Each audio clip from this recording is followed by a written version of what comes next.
Hello అండి, నమస్తే. ఈ ప్రపంచంలో మనకి పెద్ద శత్రువు ఎవరో తెలుసా అండి? మన మీద మనకి నమ్మకం లేకపోతే మనమే శత్రువులండి. మన ఎన్ని కష్టాలు వచ్చినా కాన్ఫిడెన్స్ తోటి మన్ని మోటివేట్ చేసుకోకపోతే లైఫ్ అక్కడితో స్టాప్. ప్రతి వాళ్ళు మిమ్మల్ని అనేవాళ్ళే, ప్రతి వాళ్ళు మీరు చెప్పేవాళ్ళే. వాళ్ళు అంటున్నది నిజం అనుకొని మీ మీద కాన్ఫిడెన్స్ మీరు పోగొట్టుకున్నారు, మీ మీద నమ్మకం మీరు పోగొట్టుకున్న మరుక్షణం మీకు మీరే శత్రువు. మీ లైఫ్ అక్కడితోనే ఆగిపోతుంది. ఎంతసేపటికి ఎప్పుడు వేరే వాళ్ళతోనే మీ లైఫ్ ముడిపెట్టుకుంటే మీకు మీరే శత్రువులండి. మీ మీద మీరు నమ్మకం ఉంచండి, మీ మీద మీరు కాన్ఫిడెన్స్ ఉంచండి. మీరు తప్పకుండా మంచిగా చేయగలరు. ఎంతసేపటికి ఎదుటి వాళ్ళు లేకపోతే ప్రేమంతా వేరే వాళ్ళ మీద పెట్టుకుని వాళ్ళ కోసం లైఫ్ అంతా త్యాగం చేసి జీవితాంతం నేర్చుకుంటూ కూర్చున్నారంటే మీ లైఫ్ అక్కడితో ఆగిపోయినట్టే.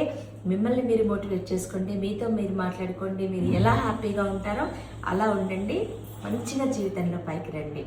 Thank you.